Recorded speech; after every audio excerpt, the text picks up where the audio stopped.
What up? It's Casper. Today's video, I'm going to be talking about Season 3, Episode 7 of Tulsa King. Season 3, Episode 7 of Tulsa King is called Art of War. It's 40 minutes, directed by Guy Ferland. So real quick with the director Guy Ferland, if I'm not mistaken, this is probably his first directing episode of the season. He was actually involved in season 1. Very cool to see that Guy Ferland is actually back in here. Just finished the episode and the name of the episode is called Art of War. So that right there is basically a good title for this episode because Dwight is literally changing the perspective of how we literally saw a lot of the hits that he was taking and a lot of the business ventures that he's trying to succeed in. A lot of outside noise in Dwight's world right now where every week just brought something else that was just like, dang, another thing that he has to deal with. This episode right here, really enjoyed that this was literally Dwight's get back. More of his experience is taking place. Me describing how a lot of the lines are like a chess game with them. And then when you see a lot of other people trying to do their own thing on their own, it's like a checkers. A lot of shining chess game moments in this episode. A lot of these things are just clicking in very naturally. Dwight switching the script really felt cool to see and was like, heck yeah, let's go. An episode where it just kept your eyes open, but not open in the sense of a lot of action. Just basically seeing how you're just very impressed on how Dwight's making his empire stand very strong and tall. In this episode, Dwight is dealing with a lot of stuff in here. How the episode is called Art of War. He's showing how artistic his mind is in this mafia world. A lot of people that he's approaching in this episode know that he's what he is, the mobster, a boss. In this episode, we're also seeing what happened in that shootout in the last episode and how Quiet Ray is still kind of mad at Dwight, thinking that that shootout was for him, Quiet Ray. But Dwight and Quiet Ray interacting was one of those things as well where the chess game within those bosses is literally shown on the screen. And this is an episode as well where you're just seeing a lot of experience and people who are in high power, who are being controlled by money and just like the mobsters. I really like how in this episode you see within those characters that a lot of those personalities, a lot of their characteristics, and a lot of stuff how they handle the scenarios are just very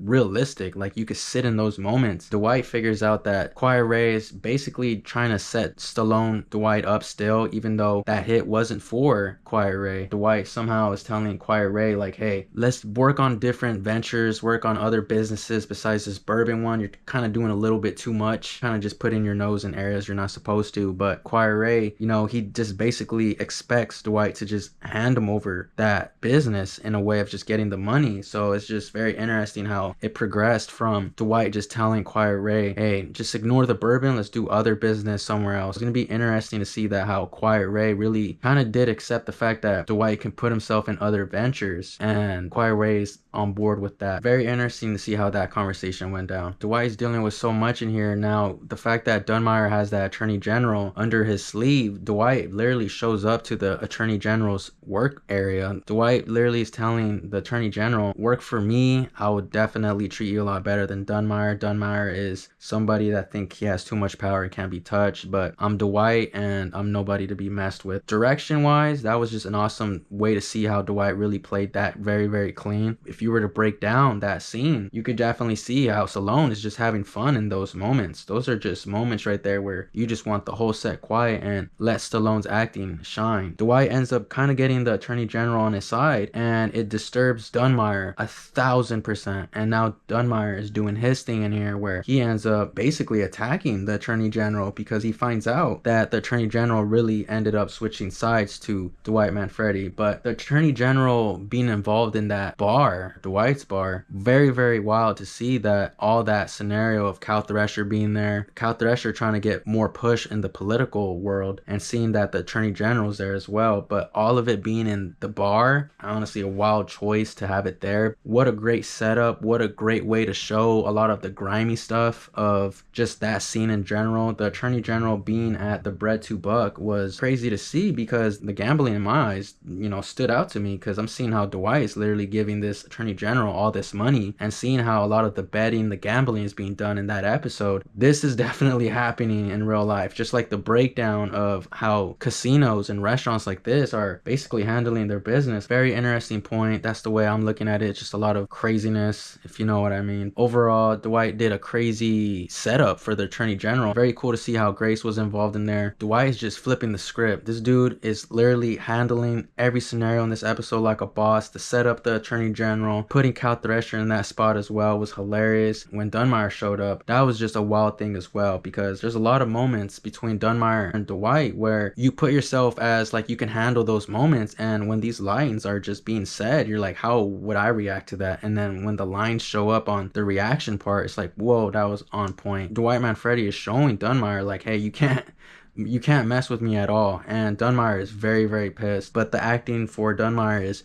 great in this episode, and wild to see that Dunmire actually took the approach to kind of wanting to beat the Attorney General's ass for switching sides on him. Entertainment is real, the drama is real. A lot of stuff in here where it brings it back up, and it brings it back to the anticipation of like, whoa, didn't expect that at all. Like, Dunmire ends up going to jail in this episode, and the fact that you saw him attack the Attorney General, that was one of those things while you're watching it that literally kept your eyes open like crazy. And that's literally when the episode ended like that. It was something that literally gave me a point up, because that's exactly what you want as entertainment as well. Just like the out of nowhere suspense. The fact that those lines that Dunmire had in jail, I'm just like, dang, what creativity on just putting that there. It's just very boss-like to see, and characters, these actors are doing a great job on them. J. Will, aka Tyson, in this episode is trying to like become an earner. So you see as well, like in my other reviews that I've been talking about, Tyson is really trying to step it up, and very interesting that Tyson is trying to kind of earn money for Dwight now. We're just seeing Tyson just go in avenues as well where he's just like not scared to do it. Very funny as well that now Bigfoot is now the driver now. Goody in this episode as well, helping out Tyson, and also Spencer. They end up going in, breaking into some frat house and basically taking the drugs and money. We also see Spencer in the truck with Cole. When I saw that, I'm just like, no way that happened. Literally, this episode is kind of like that. Like, no way that happened. A lot of stuff is happening in Tulsa right now, and jeez Louise, this episode really showed that it is gonna get crazier, and it's not just about the bourbon. If you guys saw this episode, let me know what you guys thought about it and how you guys think the next episode is gonna play out. After my watching the third season, episode 7 of Tulsa King, Art of War, I'm gonna have to give this episode out of 10 a 8 out of 10. That's my review for the third season, episode 7 of Tulsa King, Art of War. Shout out to you guys for tuning into the video. Thank you guys for watching, and we'll see you guys on the next one.